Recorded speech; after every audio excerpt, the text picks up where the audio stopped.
כשאת מדברת על סמוטריץ' ובן-גביר, יש להם רב. קוראים לו הרב דב ליאור. הוא הרב של המחתרת היהודית, שהתכוונה לפוצץ את כיפת הסלע. On the one hand, of course, Alaa is still in prison. Last year there was a huge surge in international support for him through his massive hunger strike, which went on for over 200 days. So that's more than half a year, right? And though he has not yet been freed, we made huge gains. Hello, my name is Stanley Heller. Welcome to the Struggle Video News. Most of our program will be about Egypt and our 2023 Courage Award, but we'll start with Israel and Palestine. We've been focusing about Itamar Ben-Gvir and his religious Zionism movement that is the font of ideas for the new Netanyahu administration.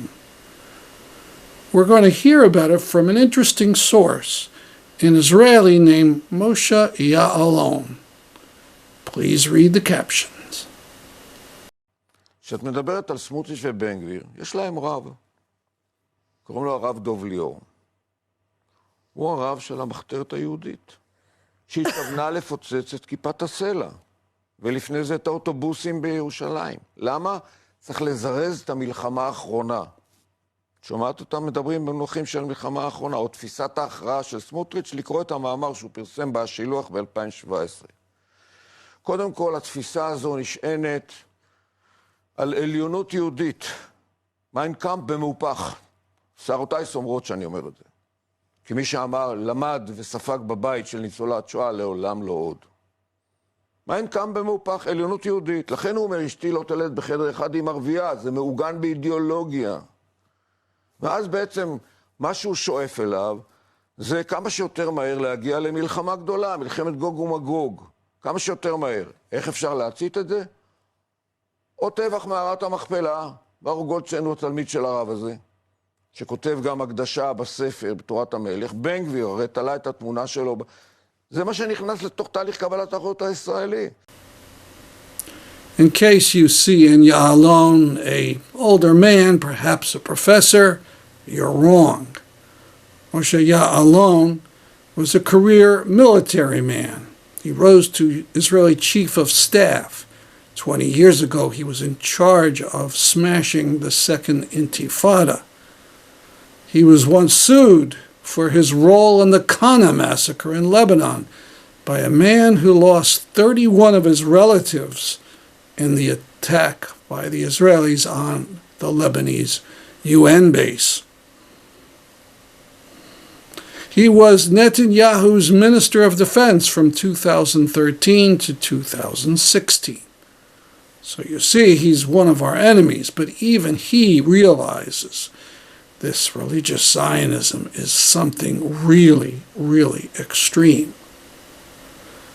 Nothing is off bounds if you think that you're waging a holy war and bringing on a messianic age and end of times. Not a major war, not a nuclear war.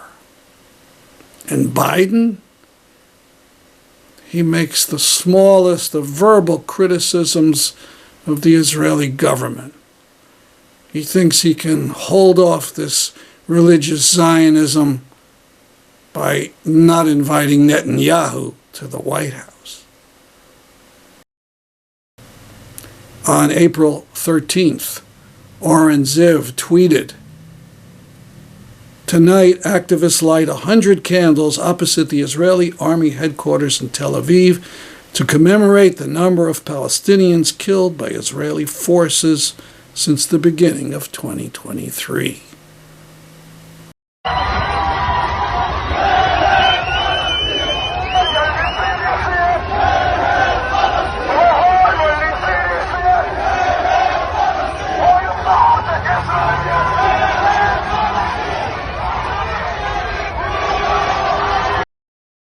Before we talk about the Courage Award, this horrifying news of 18,000 who were killed.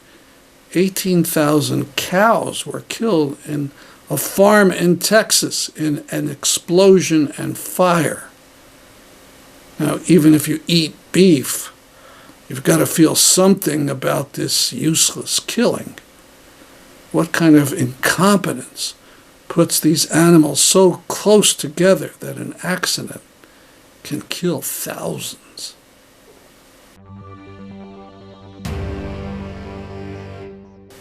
Now, from April 13th, the talks during the presentation of MEC's Courage Award to jailed Egyptian activist Alaa Abd el-Fattah.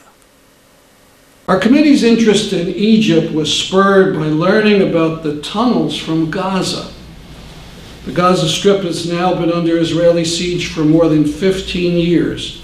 In the last years of Egypt's Mubarak dictatorship, enterprising Palestinians dug tunnels into Egypt through which they brought in food and all sorts of consumer goods. In the last month of 2010, protests in Tunisia spread to democratic uprisings in many Middle Eastern countries. It started with one man, Mohamed Bouazi, a Tunisian vegetable vendor who was so mistreated by police he burned himself to death in public. The nationwide horror and resulting protests grew and grew until the dictator fled the country. That inspired people in Egypt, and so they came out to Tahrir Square in Cairo in massive protests that resisted awful violence in which hundreds were killed and injured. I remember one case, Ahmed Harawa, blinded in one eye by birdshot during a demonstration, who still came out into the square again and again, and months later his second eye was shot out. Eventually Mubarak was arrested, put on trial, sentenced to death. But his personal rule was replaced by the Supreme Council of the Armed Forces. Thousands still came down to Tahrir Square in protest. In September 2011, hundreds of protesters scaled the Israeli embassy in Cairo. Egyptian soldiers evacuated the diplomats. The protesters took thousands of documents in Hebrew and threw them out of the building like snowflakes. Finally, the military allowed an election in 2012, and the Muslim Brotherhood Party was victorious. Mohamed Morsi was Egypt's first elected president. But soon parties extending from other Islamists to liberals to socialists said that Morsi and the Brotherhood were using violence to get their way. Demonstrations broke out, and crowds were bigger than even those during the anti-Mubarak movement. Only later was it found out that the military officers and the rich were financing some of the protest, encouraging it. They didn't do it to widen democracy, but to prepare chaos and to give an excuse for a military coup. And then they got their way. And in July 2013, when Chief of Staff el-Sisi overthrew the government and arrested President Morsi. A month later, there's the Rabaa massacre. Muslim Brotherhood supporters were holding a massive sit-in protest when military and police opened fire. 900 people were killed in one day, probably the largest single massacre in this century. In a strange revenge, Islamists burned Christian churches everywhere across the country.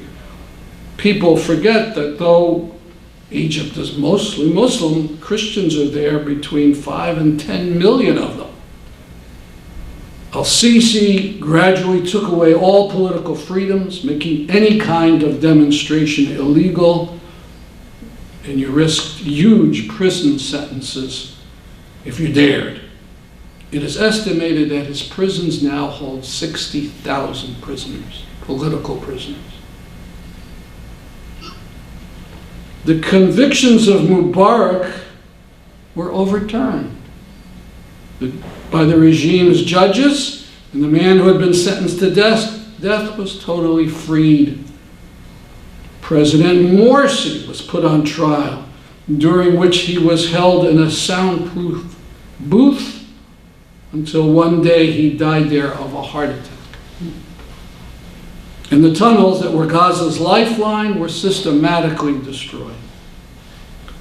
All during this time, the United States was involved supporting the governments, the military governments, the al-Sisi dictatorship.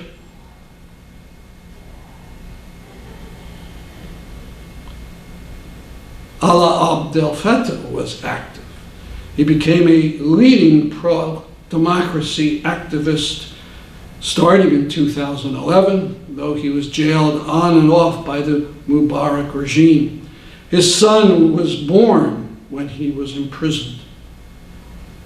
In 2015, under the al-Sisi dictatorship, Alaa Abd el-Fattah was given a 5-year sentence for the imaginary crime of organizing demonstrations.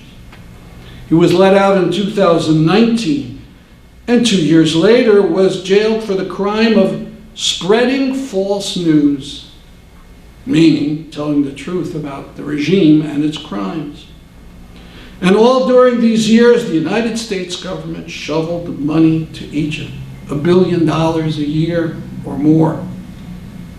Last year, there was outrage when President Biden did a fist bump with the ruler of Saudi Arabia. Yet during the same trip, Biden's very warm handshake with al-Sisi evoked no interest. Last year, Alaa went on a 200-day hunger strike. When the global climate conference was held in Egypt, he stopped drinking water. At the point of death, he was finally convinced by friends to start eating so he could continue to have a role in leading the fight. Free Alaa, free them all. Now we're going to have a slideshow about how artists and activists are using artwork to spread the word about the need for freedom for Alaa. We'll show a number of the pictures we presented to the audience. We had several by the renowned artist of political drawings, Gianluca Constantini. Here are two. This from Molly Crabapple.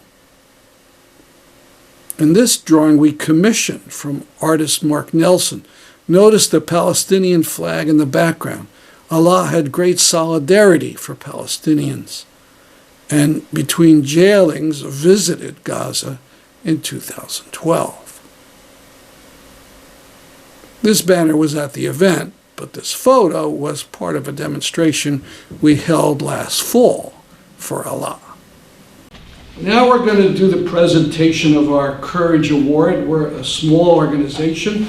So the award amounts to a simple certificate and our free gift of Alaa's book to 15 libraries in the area who would take this book. His book is called, of course, is called You Have Not Yet Been Defeated. And I'm going to show you the certificate.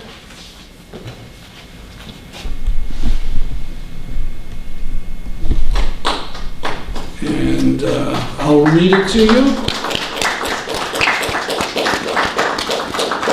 I'll have to read it here.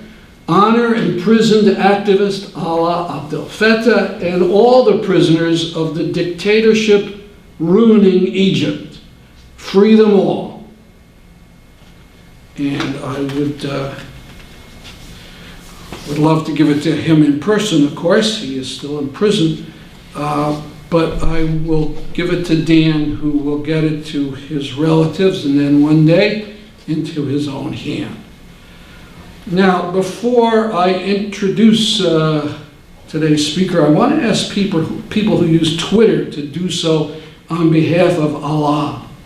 You can create your own tweet or retweet one of our tweets about Allah and Egypt.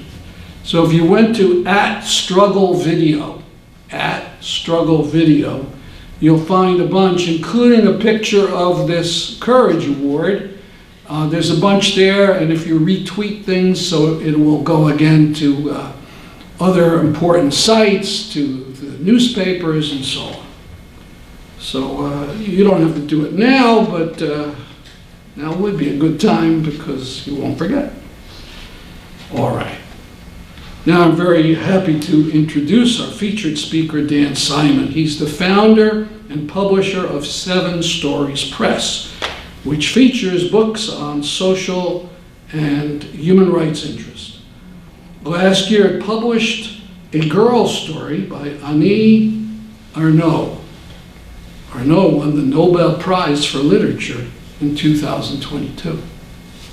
Simon himself is a writer and has authored a biography of the late activist Abby Hoffman.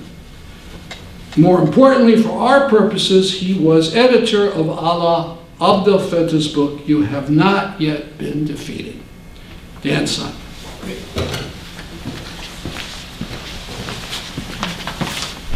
Thank you, Stanley. Great.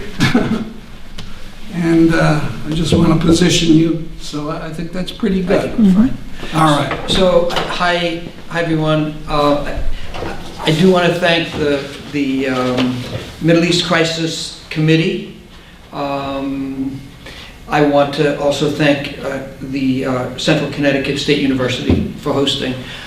You know, I can only speak about all this very personally. I'm, by the way, one of Alaa's editors. 7 stories published, You've Not Yet Been Defeated, together with Fitzcarraldo in the UK. And, you know, to me, this is perhaps the most important book that we published last year. And part of why that is that, to me, Alaa is a regular guy. He has a wife, he has a son, Khaled. He's somebody like you or me. He is not at war with his government. His government is at war with him. His government is at war with him. Think about it. You know, it could happen to any of us. And, you know, his response has been that of a regular person, a regular human being. He wasn't looking for trouble. He went to protests and blogged similarly to how you or I might do so. And you know, indeed now the government of El-Sisi, you know, sees him in a way that they're at war. You know, they are very much at war with him. This book, Stanley asked, you know, about how this book came to be. So how this book came to be is quite extraordinary and different from how most books come to be. Alaa's family and friends collected work that he had done. Some of it was blogs, some of it was emails, some of it was things that he did write for publication. But this wasn't a case of somebody in jail who produced a manuscript of a book and then it was smuggled out. It was really the love and the kind of passionate love of his family and friends that created this book and translated it, and you know, made it into a work that is kind of a real-time document, if you will. It's very unusual, and it's, you know, to me, again, as Stanley said, you know, we've published the person that, you know, Annie Ernaux, who I adore, and we published her for 30 years and have many books by her, and I think she's a great writer. And yet I say that last year the most important book that I published was You Have Not Yet Been Defeated. And why is that? And it's because partly is, you know, certainly it is Alaa's voice, it's Alaa's spirit, and at the same time it is also a kind of collective work by all his friends and family to kind of create this document. I've really never seen anything quite like it. And, you know, so for me, the kind of immediacy of the book and the power of the book stems partly from the fact that it's almost like it's like a volcano erupting, you could call it. So I'm not going to talk for as long as Stanley thinks I'm going to talk, but I am going to read some things that the family sent me, a kind of update, and then I'll read a section from the book. And the section I'm going to read from the book is the title essay, and it explains the title because it's a beautiful title. You have not yet been defeated. It's a kind of ominous. You can read into it what you want. In a way, it's an ominous title. It's not, you've not yet been defeated. Does that mean you'll be defeated in the future?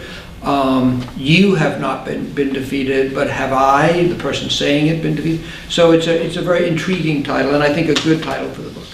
Okay, so I received yesterday from Omar Hamilton, who is Alaa's cousin and who's really been a hero himself in terms of coordinating this movement. And he writes, on the one hand, of course, Alaa is still in prison.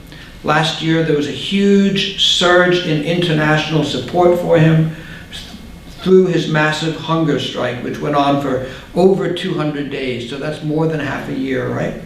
And though he has not yet been freed, we made huge gains. As a result of the global efforts for him, he was transferred from a nightmarish, suicidal situation of being held underground with no books, news, music, sunlight, bedding, or exercise, conditions which made him truly prepared to end his life, to now being in a much more normal, quote-unquote, prison, where he has books, an MP3 player, and the ability to watch some sports on television. So he's in a much better place, thanks to the huge efforts of everyone on the outside. And really, we just have to keep it up. He has been taken out of imminent danger for now, but we must keep pressing. There have been efforts made by the Biden administration, and we're thankful that they consider Alaa a priority, but we need to keep pushing. Bringing senators and congresspeople on side to Alaa's cause has actually never been more important or timely than it is right now. In August, this coming August, the U.S. military aid to Egypt will be reviewed, so we do want to build as much attention in the Senate and in Congress as possible before then. The best possible window is now. Egypt is under the severe strain of a collapsing economy and was discovered to have been trying to secretly sell rockets to the Russians. The Americans are invested and involved in Alaa's case. Military aid review is coming up, and then of course from November it'll all become about the elections again, so it's a great window. And for that we offer a big and sincere thank you for this award from Alaa and his whole family.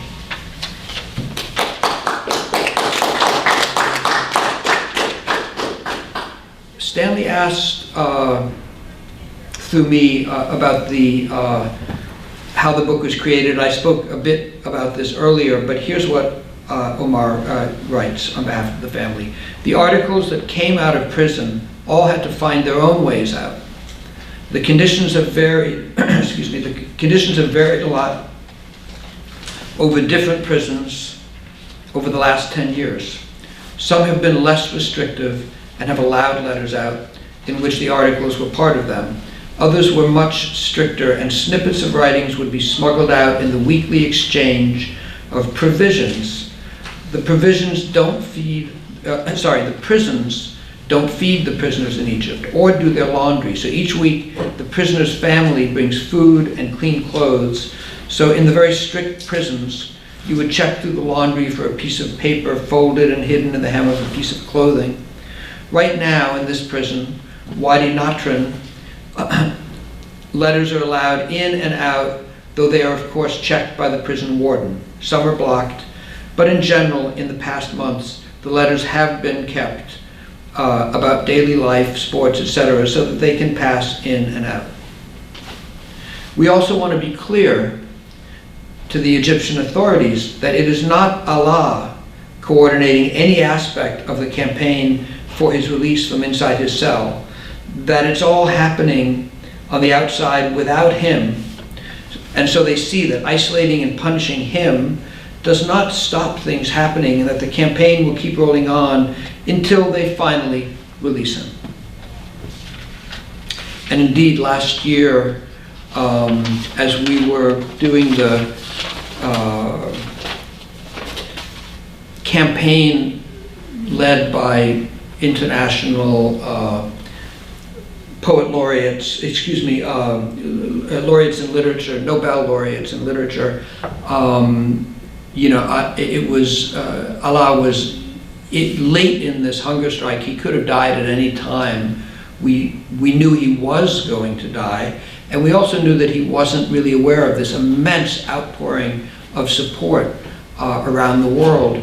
And so this, there were 14, almost all living Nobel laureates in literature signed this letter, and that got the attention of the German Chancellor and Guterres at the UN, and a lot of governments intensified their efforts on Alaa's behalf, and yet it wasn't enough for the Egyptian government, and Alaa was dying. And then at some point this changed, and Alaa decided that he wanted to live. He asked his family to bring him birthday cake. But, it was, to us it seemed like, well, and to me still, it could be he's building back his strength so that he can do another hunger strike. He will do another hunger strike if it goes on. But, you have someone who has a profound political understanding, who also has the soul of a poet. And so it is, as you see in the book, the finest literary sentiment, and also the most acute understanding of where we are in the world now. So I'm going to read a part of an essay, and it's the essay that the title of the book comes from. You have not yet been defeated. I'm just going to read part of it.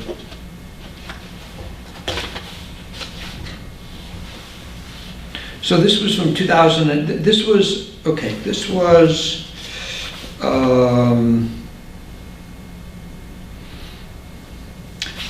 2017, and he's referring back to a conference that he was able to attend back in October 2011, and he writes to the conference, which is called RightsCon.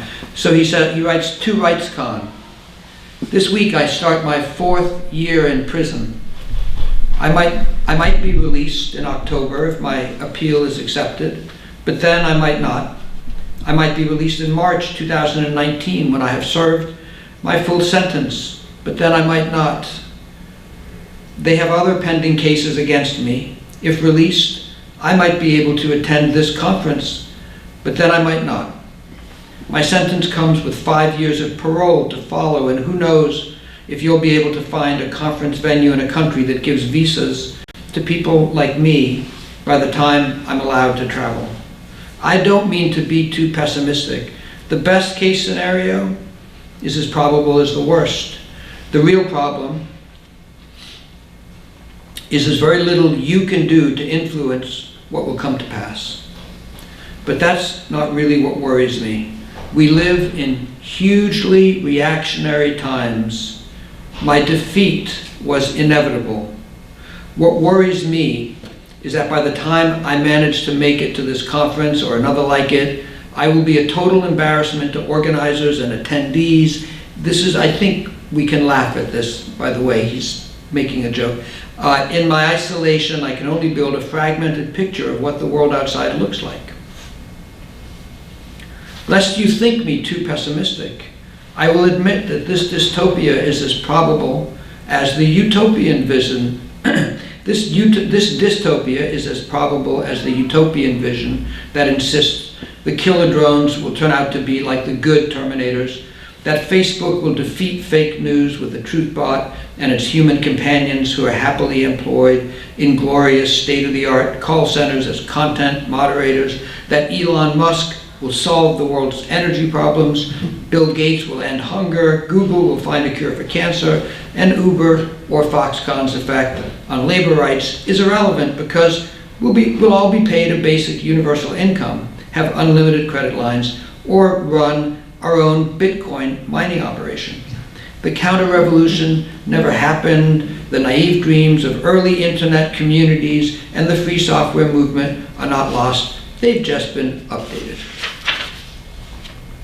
Unlike me, you have not yet been defeated. I'm going to repeat that. Unlike me, he writes, you have not yet been defeated. I don't have much to say by way of advice. I am, after all, out of touch and slightly outdated. The best I can do is repeat themes I used to touch upon when participating in conferences like these in the past. Last time was in 2011, I think. Fix your own democracy. This has always been my answer to the question, how can we help? I still believe it's the only possible answer. Not only is where you live, work, vote, pay, tax, and organize the place where you have more influence, but a setback for human rights in a place where democracy has deep roots is certain to be used as an excuse for even worse violations in societies where rights are more fragile. That touches us, right, as Americans. I trust recent events made it evident that there is much that needs fixing. So he's speaking in he's writing this in 2017, so after the election of 2016, for example. I look forward to being inspired by how you go about it. Don't play the game of nations. We lose much when you allow your work to be used as an instrument of foreign policy, no matter how benign your current ruling coalition is. We risk much when human rights advocacy becomes a weapon in a Cold War, just as the Arab revolutions were lost when revolutionaries found themselves unwitting and unwilling recruits in proxy wars between regional powers. We reach out to you not in search of powerful allies, but because we confront the same global problems and share universal values, and with a firm belief in the power of solidarity. Assert your right, and then I'm not going to read the paragraph, but the next paragraph, the third one, is defend complexity and diversity. But I'm going to skip that. And then lastly, assert your right to be a creator, not a consumer. We love tech because it allows us to be the performers in our own spectacle, the storytellers in our own narrative, and the philosophers of our own discourse. Not an eyeball for advertisers or demographic for pollsters. Keep it that way. Please, keep it that way. And that's written from Torah Prison, delivered on the 13th of April 2017. The Courage Award, well deserved, by Alaa Abd el-Fattah. That's our program for today. See you next week at this time. I'm Stanley Heller for the Struggle Video News.